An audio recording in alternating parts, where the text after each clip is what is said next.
Hey, so the thing with this live stream is, one live stream ends, and then some of the conversations and thoughts that came up during it, they sort of keep brewing in your head. And not that long ago, I streamed Night of the Living Dead. I kind of was watching it here at home and streaming and sort of chatting with a couple of friends online. And that's a legendary black and white movie. So I've been sort of going over some of my favorite black and white movies in my head. And I do watch a hell of a lot of black and white movies because normally I like to watch movies in the evening or late at night. So after dark in a darkened room, and I gotta say, black and white movies tend to be a bit more easier on the eyes. I find if you've been staring at the screens all day long anyway, so you might want to have a more subdued and comfy ambience. So this is why I keep watching lots of black and white stuff. Not necessarily really old movies. Oh, hi, Max. Cool of you to drop by. What you up to, Max? I'm just getting my spiel out there about my love for black and white movies. Do you watch any black and white movies?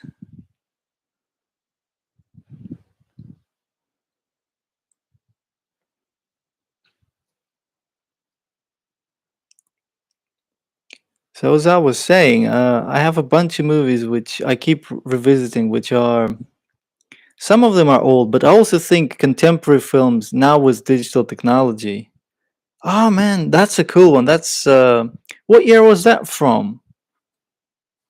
I think that's maybe like 1994. I might be wrong there. I've still got that on video cassette.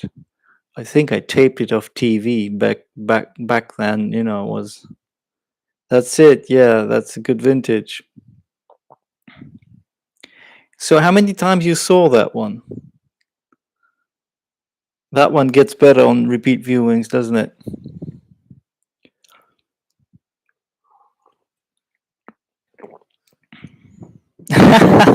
Nice.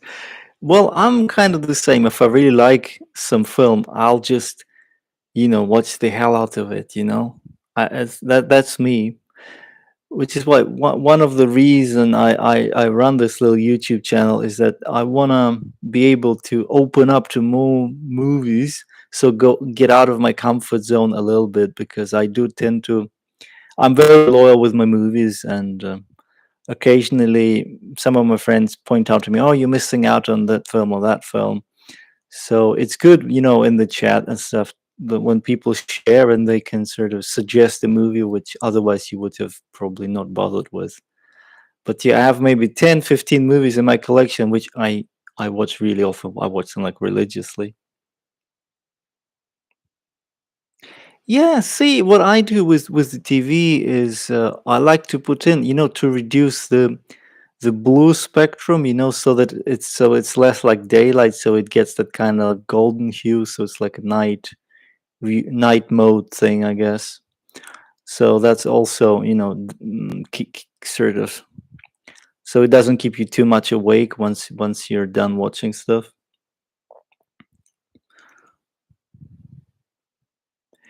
Well, I think lots of devices these days, there is actually that option. I forget the name for it. I think it's like night mode or something, night view mode, where you actually just with one click, it sort of adjusts the spectrum, and that way, yeah, you're basically, so everything becomes kind of golden tinted, and it's more like glow of fire rather than the sunlight. And I think the way our brain reacts is that it becomes more chilled and ready, sleepier, sort of. You got anything on for later? Any movies lined up for later tonight? Yeah, that's it. I mean, soon it's like gonna be Christmas season, and there is every season. We just had the whole Halloween thing, where I always break out like Halloween 3, Season of the Witch. It's like my go-to movie in October.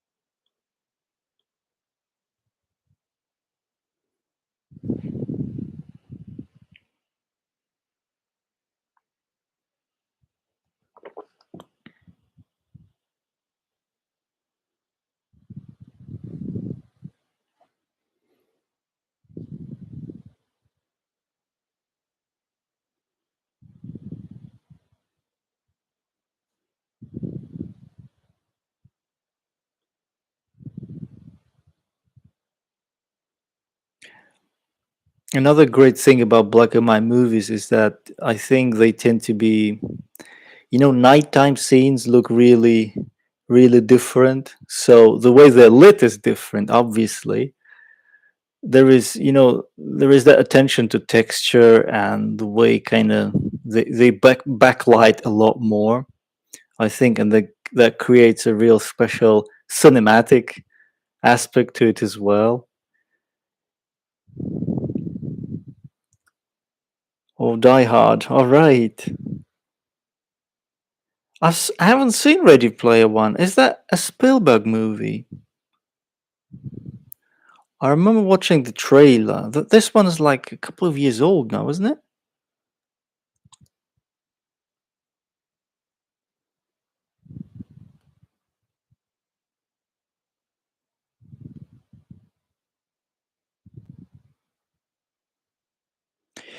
Yeah, I haven't seen it. I've seen the normal color version. So is it any better in black and white? Because I think this is how originally George Miller conceived it. It was meant to be monochrome, right?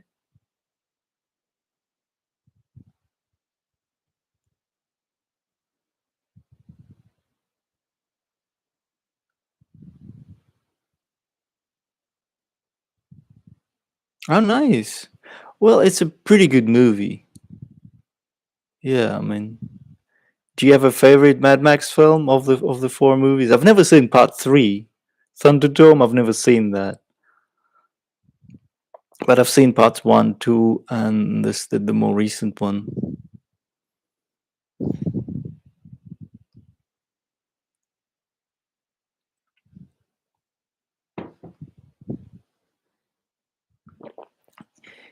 Yeah, the first one is yeah, it's quite a hard-hitting movie actually. To this day, I think it's a really merciless little movie where like he loses everything, doesn't he?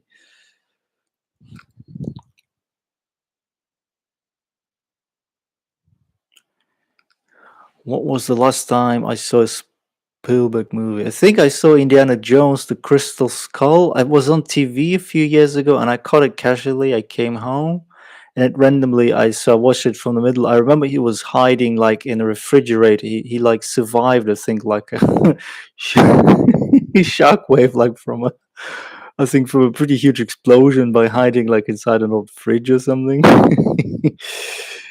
Yeah. Hasn't Spielberg done like a black and white film?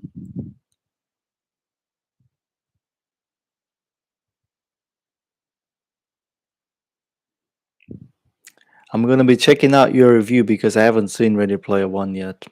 There is so many movies I gotta catch up on. It's ridiculous. All right, a little blackout here. Let's see if I can rectify that.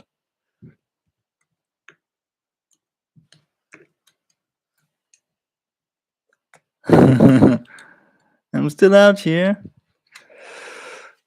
This is funny. This technology, all this stuff.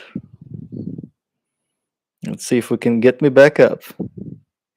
Yeah, Schindler's List is another one. I used to, when I used to be a kid and I was putting together my first VHS collection. So this is going back some 20 years now, I guess. And there was that little store in my neighborhood, and they just had pretty much like the same amount of movies. And every month there would be like a few like recent release, but they had like a bunch of steady number of movies, which was just there, and nobody was buying them except me. And one of them was Schindler's List, and another one was Scarface, the Brian De Palma movie. And those two nobody bought, and I also kind of passed on them because they looked like kind of serious movies to me at the time.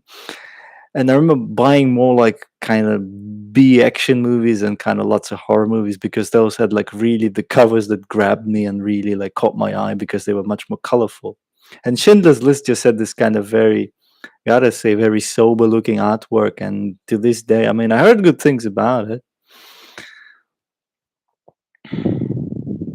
Yeah, so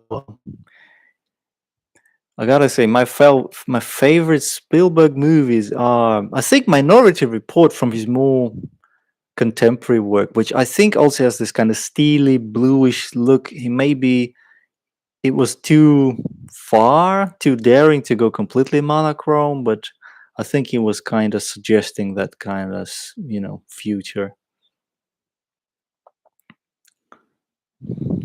He just keeps making films, Steven Spielberg. It's really difficult to catch up with him. He's like famous and got the budgets, and he just keeps making movies. Sometimes I can't even tell whether he's producing or directing or both, or he's just, got his fingers in the pie in some other way. Yeah, yeah, yeah. I mean, there were movies. Yeah, tell me about it.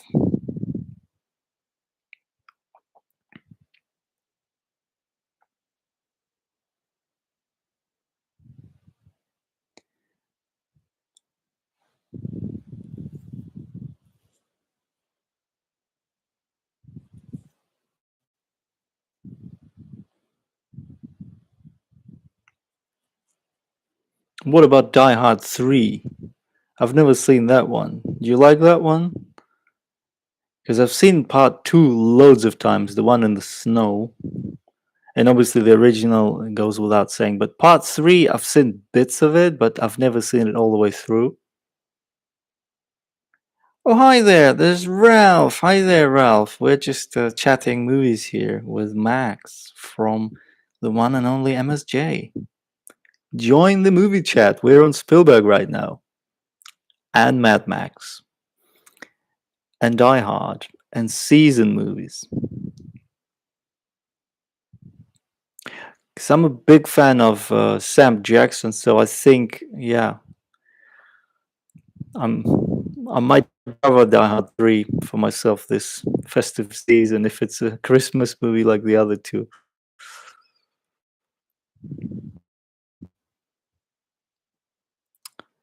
Yeah, man. Well, I think this is movies that embodies the 90s a lot, isn't it? Die Hard 3, that was like when Bruce was really like massive and he was like the marquee him. So yeah, again, this was one of the movies that was all over the place when I was growing up. So it was kind of, I always would pass on it because there was more things which I thought, okay, I'll take this one. This is more obscure, and this, Die Hard 3, I can kind of wait. And I've waited all these years, so I gotta catch up on that one. Yeah, I will check it out for sure. I like a good action movie now and again.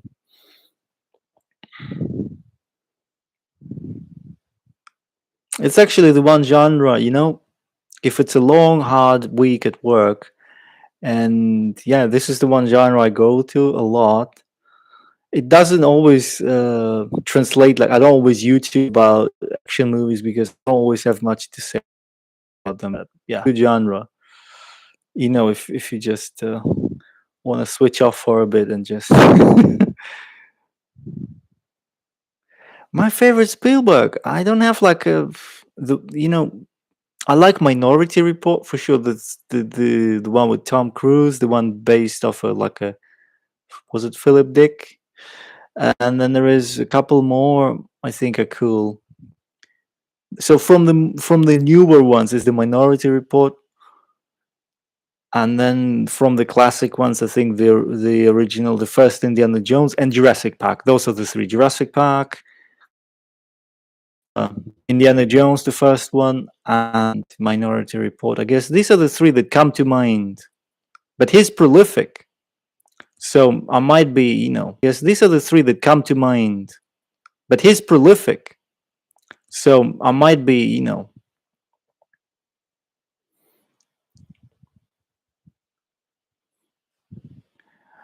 Oh man, Jaws I saw very late in my life, and I mean,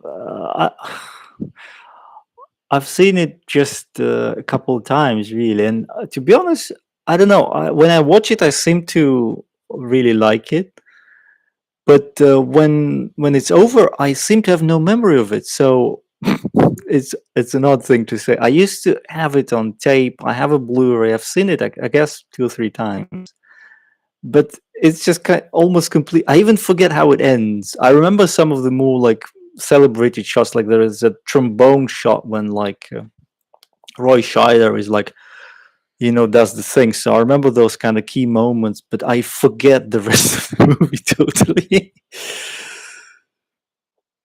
Oh man, yeah, Save It. That's an incredibly. I remember that kind of traumatized me a little bit. Saving Private Ryan. I just remember the begin. I just remember the beginning, which was like the first movie, I guess, which introduced shaky cam. Am I right? So that was about 97, 98, and that was like the first time. And then they all started doing it. It was like uh, Ridley Scott did Black Hawk Down, and then there was The Three Kings with Ice Cube and what's his name, George Clooney. They did a bit of shaky cam on that one, and now it's just become such a part of the cinematic language. You mean the original Psycho, I guess?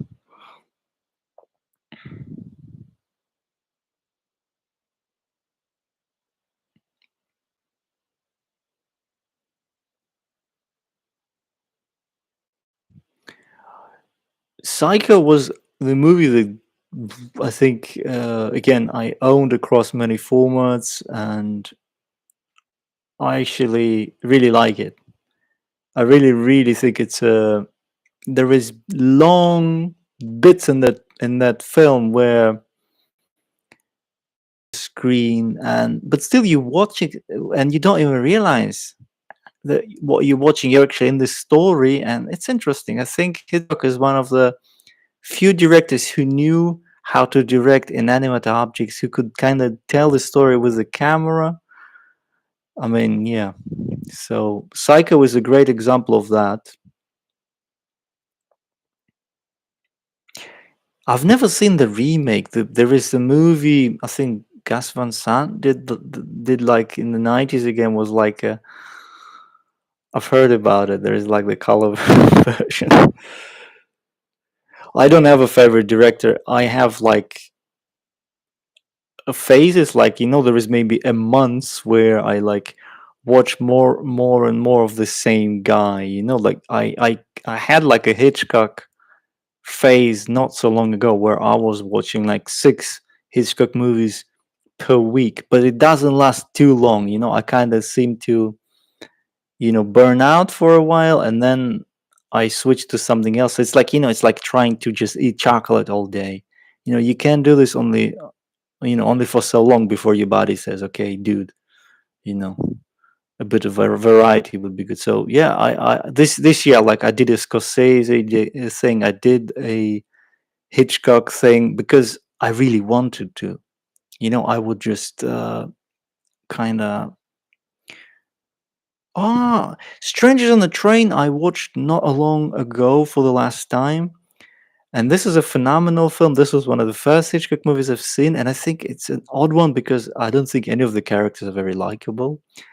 And the nastiest guy is the one who seems to be a little bit likable. What's his name? Robert, basically the crazy guy, right?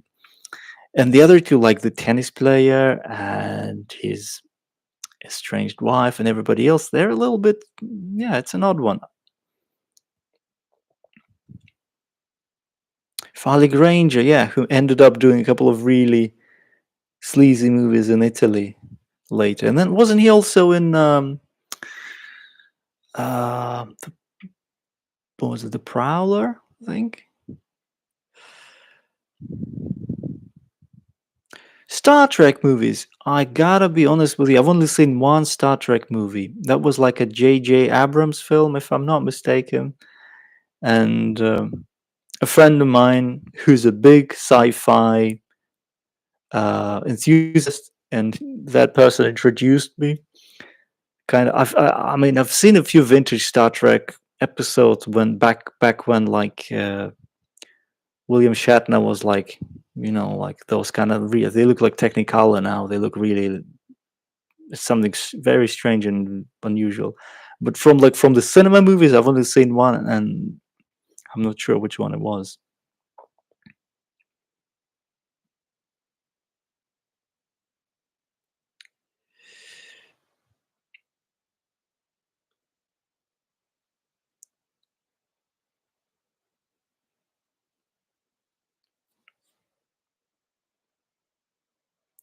Max, is there a Star Trek movie you can recommend? Because the one movie I know Leonard Nimoy from is actually not Star Trek, but Invasion of the. I keep forgetting the title all the time. uh, yeah, the Coke bottle lenses. I know the scene. That's what's always stuck with me from Strangers on the Train. That was the bit I remembered from the first screening. Strangers on the Train is the only Hitchcock movie I've actually seen from like 35 millimeter print at a cinema. That was an interesting evening. Thank you, Body Snatchers. Invasion of the Body Snatchers, yes.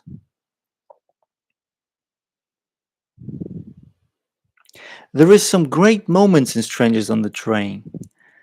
And the interesting thing is that the finale with there is that merry-go-round which kind of spins and goes out of control. This is actually borrowed from like a murder mystery novel which isn't credited in any way. Like the author isn't credited in any way on the screenplay of Strangers on the Train, and it's a story in itself how Strangers on the Train was scripted. So yeah, it's the one Hitchcock where I think some techniques are good, but I wish there would be somebody to root for a little bit more. I wish Farley Granger wasn't such a. I don't. He's a little bit of a bland. He's. I don't think he's even written as somebody who's meant to be sympathetic. Wrath of Khan. I've always wanted to watch it because I think Wrath of Khan is a cool title. I would watch something called Wrath of Khan, especially now. I think there are good new. Maybe there are UHGs already. I keep seeing something.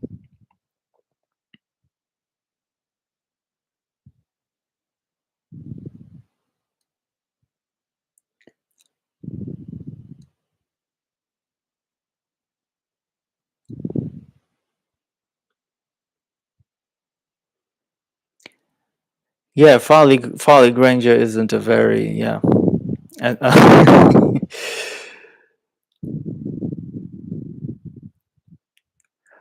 what happens in the end? So they're wrestling on the merry-go-round, and I think it explodes or something. But I see this is another movie where I don't remember the particulars, but I don't think Farley dies, right?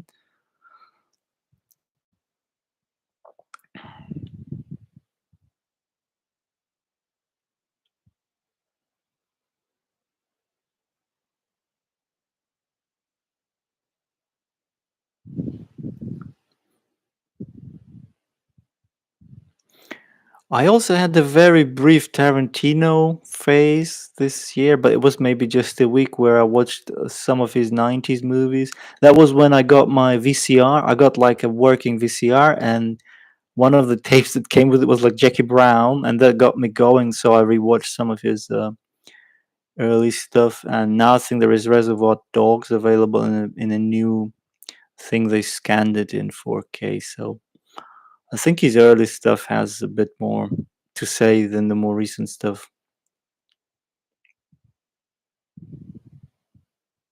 See, you have a very good memory of Strangers on the Train. I'm on the Cult. Fair play.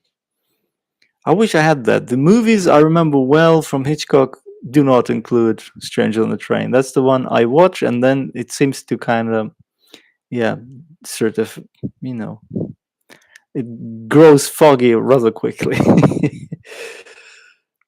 Yeah, I like Jackie Brown a lot, uh, Ralph. I mean, it's a wonderful film. I think it's probably Tarantino's most mature film to date, the one which kind of deals with a little bit less comic book reality and a tiny bit more like our world.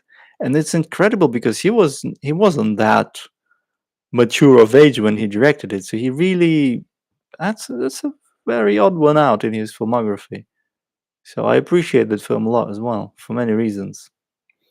But a lot of the time I find myself listening to the soundtrack and then remembering the film rather than watching the film.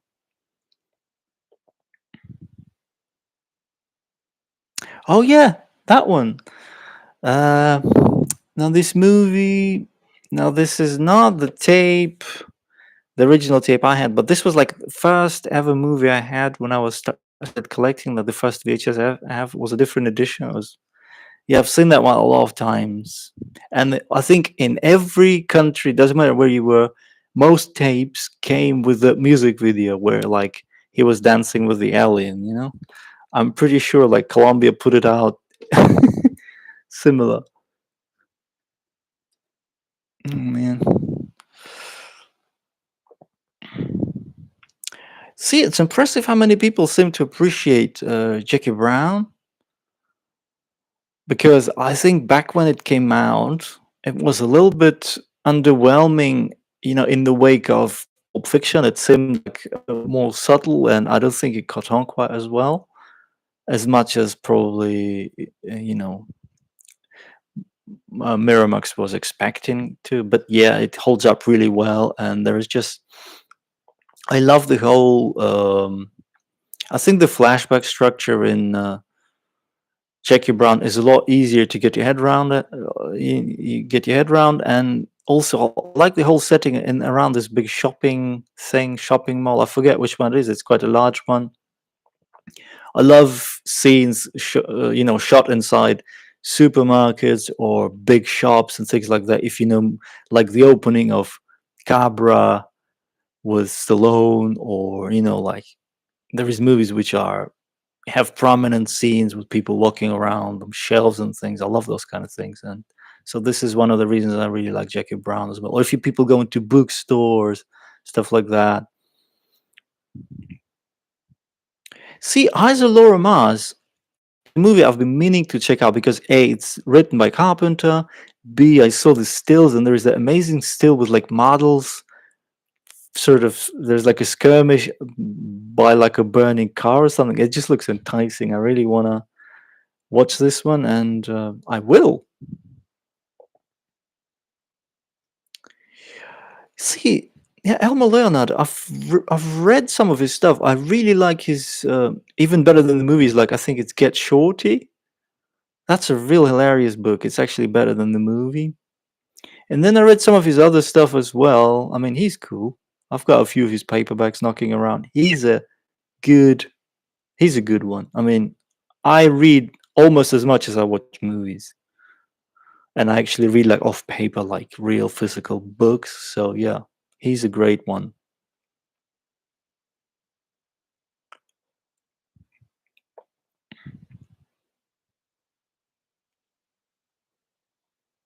Oh my God, Wes is there. Wes has joined us. Hi, good to have you. We're just it's just a very yeah, very casual movie chat here. Everything's come up from Spielberg to Tarantino, James Bond. Yeah, I have thoughts on James Bond. I do.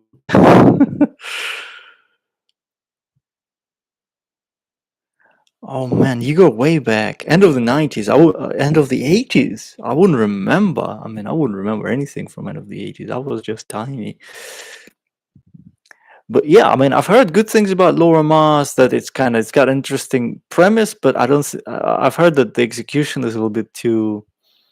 It depends, right? It's not like the ultimate great film, but I'm gonna check it out. James Bond. I like the early ones, but not the first. I'm not such a fan of the first movie. But not the first. I'm not such a fan of the first movie. And this is where I can definitely say James Bond films. It doesn't matter. The novels. I think those novels are not. I don't even know how to read them. I can't. They just really don't work for me. But the movies, there is one or two which I like. The early ones. I think the one with Telly Savalas as the bad guy is my favorite. The one with George Lazenby. Was it on Her Majesty's Secret Service? Because I like mountains. I think that that one has a lot of stuff going on, like in the Alps. I love snow, mountains, stuff like that. So that's a cool one. I like Telly Savalas playing bad guys. I thought Lazenby was amazing. The finale was amazing. So this is the one James Bond. If I ever had to I don't really own many James Bond movies in my collection because, well, never came to that because they're on TV a lot wherever I go. But yeah, that would be the one I would like to have is the one with Lazenby.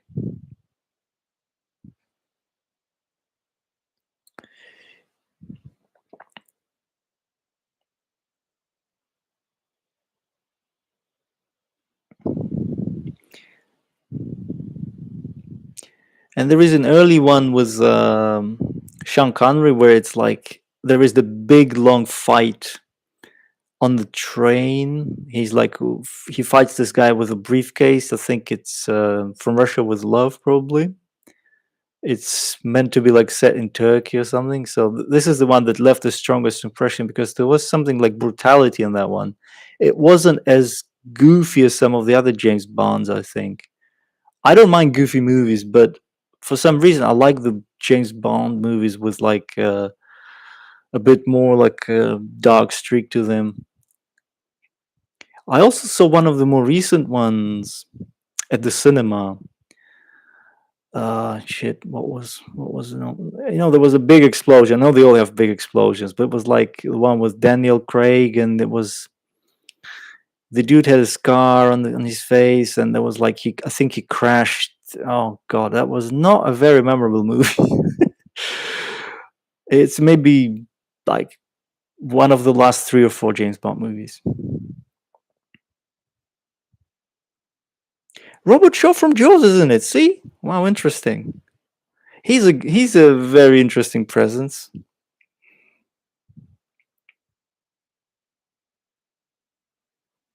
Yeah, keeping track of James Bond is getting very tough, especially I think once you get to like Roger Moore, because I mean, you have to really know your James Bond, which isn't my case.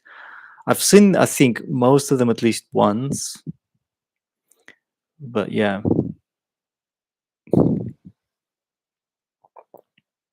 Robert Shaw's monologue from Jaws is something else. I mean, that's like something I remember from that film really well. Many other things I don't. And also, yeah, yeah, his presence, like the way he's bonding with Richard Dreyfuss. There is that interesting thing where it's like two very different guys kind of finding, yeah, that they're not that different. I think this is, cinema is great like that, where you start with two people and they're like real best friends or a couple, then they realize, oh my god, they're actually enemies, all the other way around. This is the great thing, what makes really great stories for movies. Sid Haig. Sid Haig was in a lot of good movies, like in tiny parts. He's in Point Blank, which is a real. See, this is the kind of movies like I like, which kind of is like a James Bond movie, but it's a lot more in my style. That's like it's a little bit more, I don't know, daring, I guess, in terms of editing. It's this Point Blank with Lee Marvin, or like Prime Cut with Lee Marvin. Those kind of movies where the guy wears a suit and the guy is sort of masculine and has a short hairstyle and kind of drinks hard and and he's like a special guy, but you know.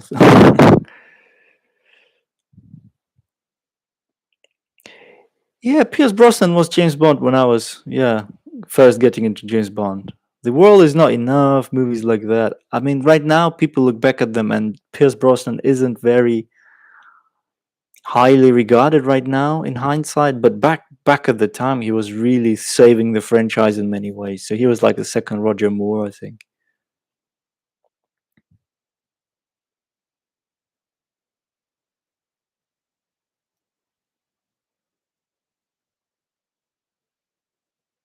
Sean Connery was in a really good Hitchcock movie, actually, because we were on Hitchcock earlier. He was in Marnie. I don't know if any Marnie fans out there. That's a bloody amazing film.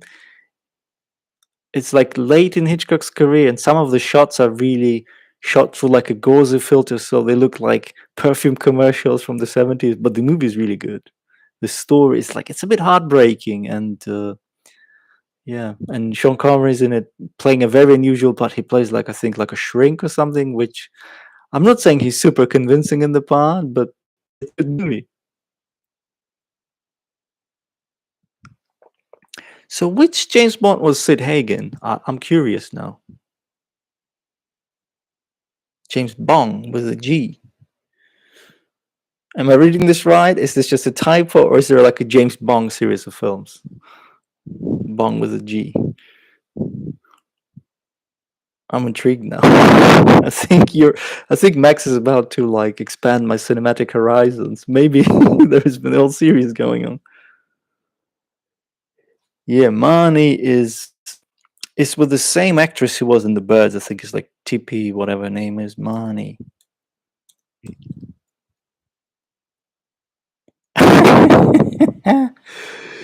All right.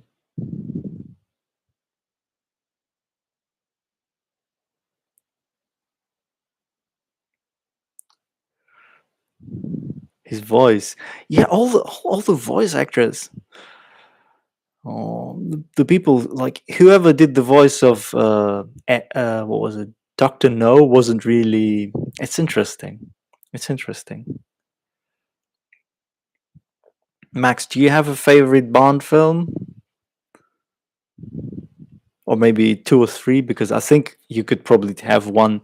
If you're a Bond fan, I think it's kind of more handy to have a favorite from each period or like from each series, depending. Wes, what have you been up to?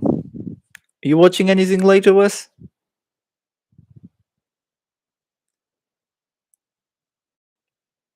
Masterakis. Yeah, I've seen the trailer to the Cold of the Night many times because I have a DVD of a pretty obscure Masterakis film, which is I don't even remember this. .com for Murder with Nastasia Kinski and Roger Daltrey. And this one, because this was like released by Masterakis himself through his own label, I think, so it features like a trailer to In the Cold of the Night. And this is like a 90s thriller, isn't it? It's like one of those like aiming at cable TV or something. Maniac, are you gonna rewatch the original? The Dalton one, yeah. These are the ones I've never seen. Like The Living Daylights was one, and License to Kill. I saw many times uh, the trailers, but I don't think I've seen those ones. Those are the ones that completely just never saw them. That's good. That's cool. I got you that it was Masterakis. I mean, his because you told me you were like watching, you were going through his filmography.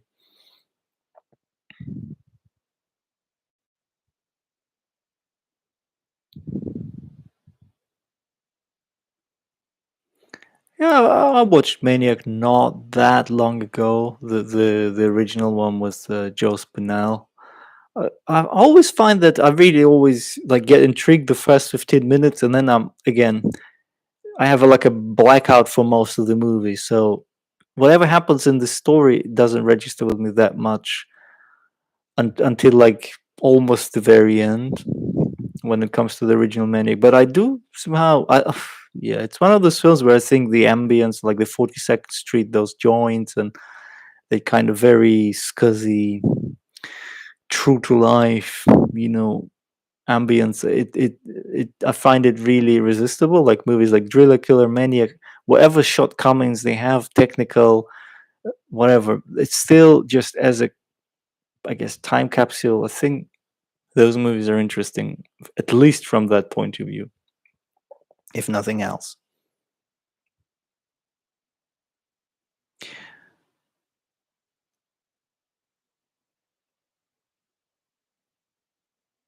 There is a movie where Timothy Dalton plays like a sheriff, and this is like an action movie.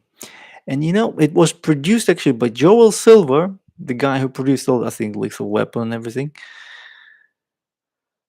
And that one went straight to video back in the day. And this was like an ensemble. There was like quite a few actors in it, and I don't know if you ever seen that one. It was like in a bit of an obscure action movie. It had lots of explosions, lots of shootouts. It was interesting. Oh, The Good, the Bad, and the Ugly. Now we're talking. Now that movie, hands down, blew me away when I first saw it. I mean, that was one of the films where I just was like, wow. You see, no James Bond ever got me into kind of rapture the way The Good and Bad and the Ugly does. Like from the Spaghetti trilogy, I think the first movie never worked for me. Like this Fistful of Dollars, I don't know, I just completely doesn't work for me. The second movie is amazing, and the third one is like, whoa, mind blowing. I also really like the one with Robert De Niro, Once Upon a Time in America. I think that's a magnificent film. I haven't seen it in a while, but that's a great film as well. 4K. I think I've heard really good things about the restoration. It's supposed to be one of the best restorations around, and the only good restoration of a Leone Western currently, better than the previous ones. Yeah, I saw the Maniac remake, Wes. I saw that in the cinema when it came out. I remember those massive red bold letters came up when the title comes up, like Maniac. It was like literally like, and the movie was kind of sad and depressing. It caught the sad and depressing vibe of the original really well. There was some of it, some of the violence in the remake was kind of sadistic. Like I think in the original he kind of was just wasn't as much about hurting them. He was just kind of killing them, and then he was crying and suffering. Whereas in the new one, I feel like he was hurting his victims while they were still alive. This is kind of how I remember it, the Maniac remake. But the music in the new one was really good. The score was just fantastic.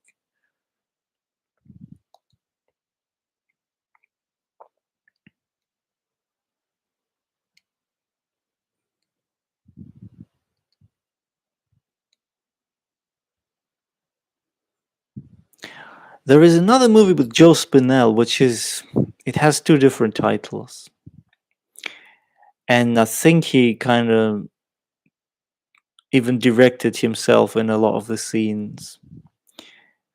The last horror movie, I think it's called, or something like that, with Caroline Munro. Yeah, Made Men. That's like one of my favorite action movies, which aren't that celebrated. That's like a really good action-packed movie. Nobody seems to talk about, and yeah, Timothy Dalton is in it, and there was lots of fun action and stuff. I thought that was an enjoyable film.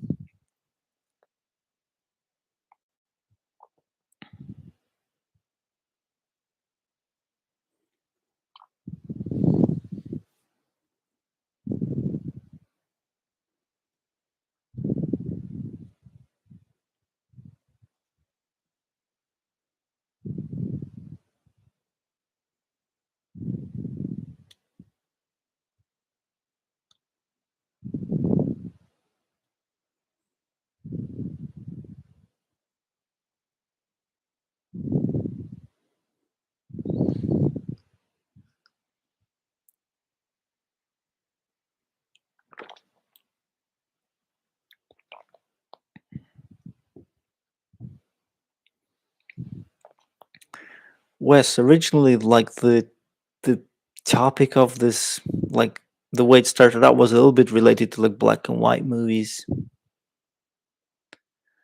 And I wanted to ask you, Wes, is there what was the last black and white movie you watched?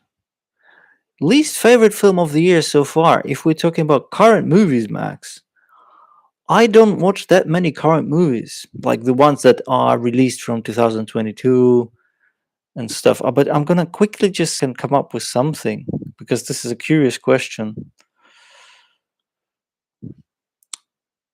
If we're talking more generally, movies I discovered this year from any year, that I can give you a massive list. Um, I might sneeze in a minute, guys. So if you're wearing headphones, just watch out, because I don't know how loud that's gonna be. Because I think I'm about to sneeze. Well, from the recent ones I saw this year, there is two movies which I felt I was wasting my time when I was watching that, and I think I don't finished either one. I haven't finished either one, or I maybe skipped parts. The one was the Candyman remake, which I have a lot of nasty things to say about, but because I don't really usually do negative reviews on my website or on my YouTube, so I kind of just ignored that one. But that one really didn't work for me at all. I think this is from this year, right? Candyman. And the other one is Hellraiser, the remake again, which wasn't the I was really quite excited when I watched the first 3 minutes. It was like interesting, but then I couldn't get into it at all. So those are the ones which I found really like I had minimal expectations. I wasn't really worked up about those films, and still, in my from my perspective, those were not very exciting movies to watch at all. But there is a whole bunch of great films I discovered this year. See, well, the new Hellraiser, I don't even know. I mean, I remember one of the first movies that ever freaked me out was Hellraiser 2 Hellbound. That movie it stays with me forever because it had some crazy imagery which messed me up as a kid. Which is when watching the new one, it's like, I don't know, it's like watching a bleak, you know, just caricature, I don't know, like a cheap photocopy of, I don't know, of the worst Hellraiser movie. See, Ralph is with me. He's not a fan. He managed about the same. He watched about 10 minutes. I think I managed around 10 minutes myself. Yeah, the new one. Obviously, the new one. Yeah.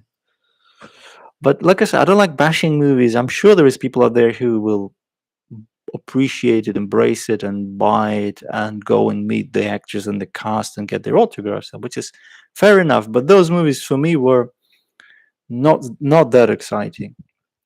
There is one black and white movie I wanted to recommend to you guys, which I completely stumbled into by chance. It's not such an old film. It's about 2013, maybe or thereabouts, and the title is Computer Chess. Computer Chess. I don't know if you ever heard about it. Computer Chess. I don't know if you ever heard about it.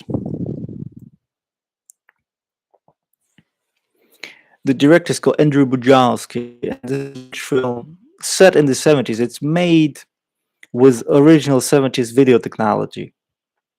So that film really caught me off by surprise. I just watched it because I could. I had the Blu-ray, and I love comedy. I love comedy. I love comedy. So that movie, guys, if you ever stumble upon this movie, Computer Chess, give it a watch. It's a weird indie movie. I mean, it's not completely indie, but it's very small scale. It's all set in like one motel over the course of the weekend, and it's an obscure one, but I loved it. Hellraiser 3. This is from the yeah. I mean, I watched Hellraiser 3 a couple of times. It's my least favorite again of the trilogy, but at least it had decent cinematography, if nothing else. If nothing else, it definitely was a lot easier to endure than this new 2022 Hellraiser.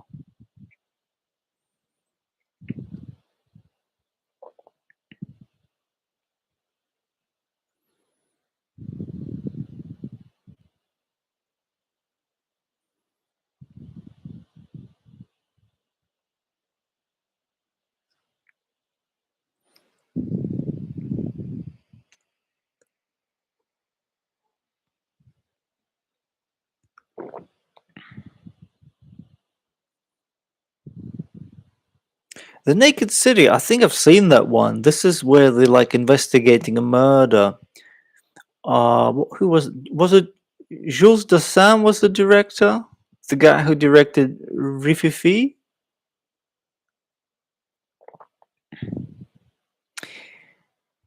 The Naked City I watched like maybe end of the summer, and I watched about half of it because I had like a big bunch of movies that weekend, and I liked it, but I didn't watch it all the way through because I had something else to watch. So I do this a lot. I watch like three movies kind of, on the same evening, so they tend to overlap. But I remember there was some good stuff there.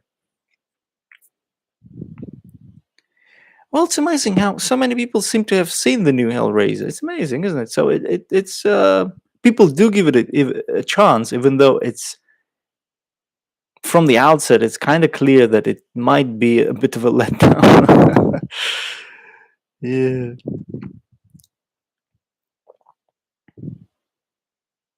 Okay.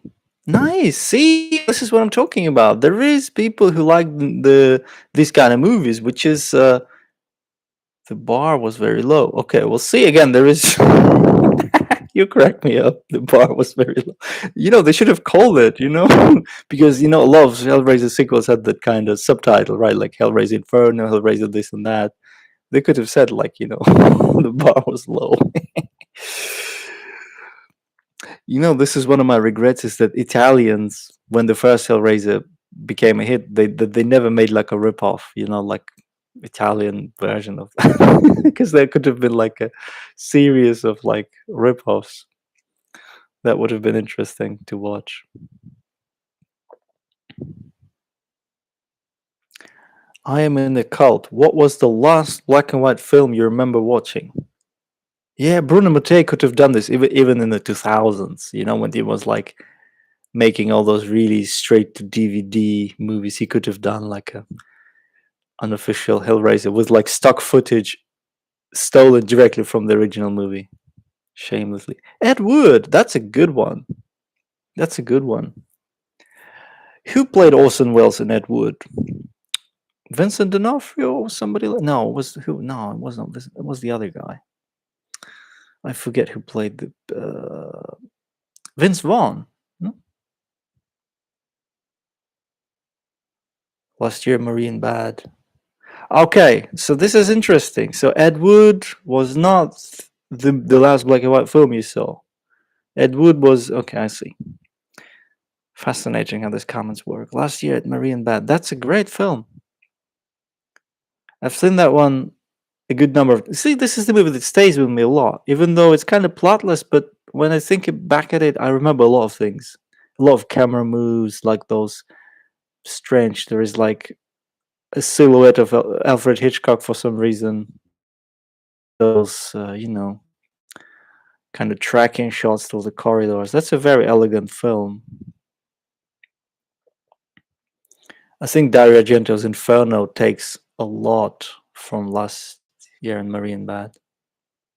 Yeah, that's right. Yeah, that's right. Yeah.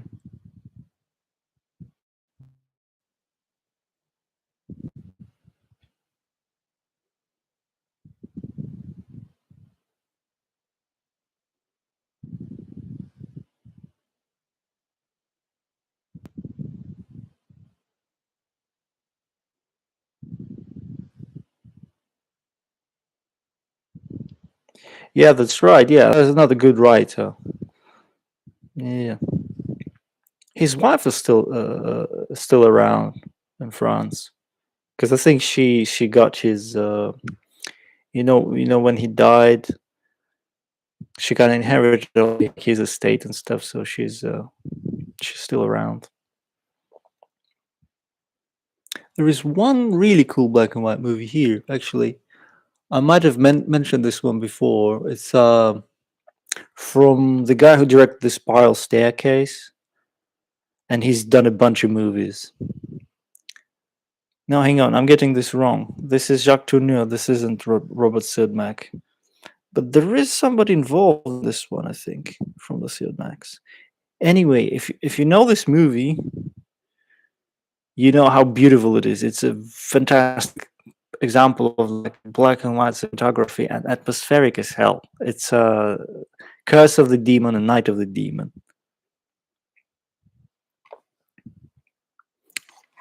That's like one of the movies I'm really happy to have in my collection. There is also an Indicator Powerhouse Blu-ray out there, which is supposed to be like the best one of them all, just the French one. So if you ever want to like watch like a gothic flavored spooky movie, check out Night of the Demon. One wonderful film with Dana Andrews and like a horror film. Top. It's a pretty damn impressive film, and it's actually like it's set in like around Stonehenge, and there is like this kind of spooky English countryside. It's interesting. So there is like a lot of culture clash in this because there's this arrogant American scientist comes to England, and then he's facing superstition like in the English countryside, and so the Maoris and the you know how it is. It's a cool movie. There is a great monster as well, which kind of reminds me of the original Godzilla a little bit, but the monster shows up like for two scenes only. Like mind blowing.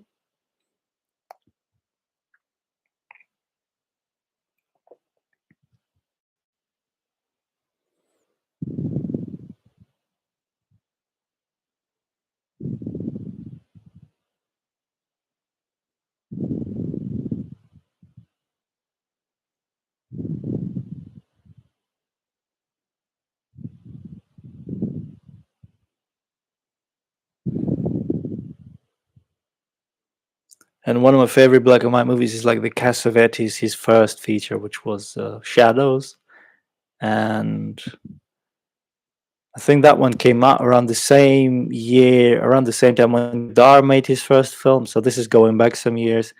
And Shadows is like such an underground, has such an underground look to it. It's a lot of it's really blurry, it's really like grainy, but the acting is fantastic, and it has like a really interesting vibe to it. That's the movie I can watch again and again. I think it's at the same time it's like a time capsule film, but it anticipates a lot of the stuff we got today in terms of film language. So what's current even today, like in not just on cinema, but even YouTube, the editing, things like that. Like you can some of it goes back to like Cassavetes, early Cassavetes. Out of the past, I think I've seen that one, but I do not have a very good recollection. But I definitely saw that one because that's a classic. Yeah, Carnival of Souls. You cannot beat that film. This is the one I can watch pretty much over and over again. Carnival of Souls. That film, fabulous. I remember sadly I first saw the remake, which was presented by Wes Craven, and that is not a very watchable film. But yeah, the original is a sweet, sweet experience. I watch it a lot.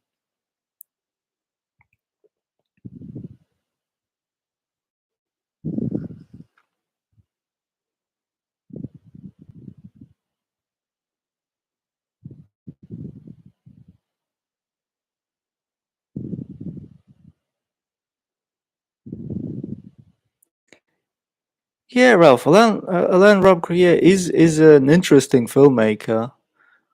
He did a pretty good black and white movie, Trans Europe Express, which was I think he's even in it himself. I like movies set on trains, so that's it's the same as movies with set in supermarkets. It's just one of those genres I cannot resist. So that's an interesting film. And there is another movie of his which I cannot remember the title of, which I also really like, the color one. He did like I think a handful of really interesting films, but yeah, I don't know. I don't know now that you know when it comes to Rob Grier, it's kind of hard to.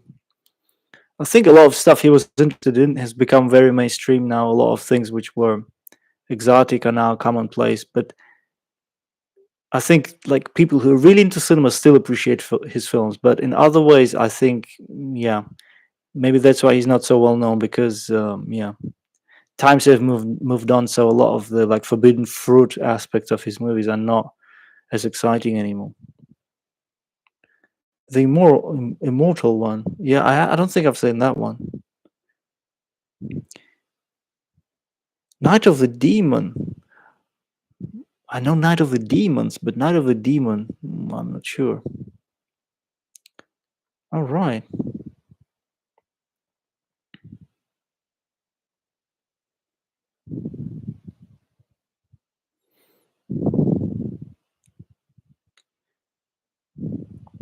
Hey people, my battery is running low, so I'm gonna be saying this. And this has been a very, very nice and fruitful talk. So it's nice of you to stop by and share your film knowledge. Three Gross Darkly, I'm gonna comment on that. That's a very, I think that's one of the most. The older I get, the less I can stomach Bergman movies because when I was kind of, yeah, I mean those are really kind of heavy hitting movies. I think Three Glass Darkly is a really devastating film. I've seen it like 3 times maybe, and right now I think there is enough trouble in real life to be kind of going back to that sort of, synthetic depression inducing movies. But I like his movie. What was it? Something with strawberries. That's the one I think is a bit more has a bit more of a brighter, positive outlook. But yeah, I'm gonna go now. And thanks again for stopping by and keeping me company. Eh? I'll be talking to you. Bye bye.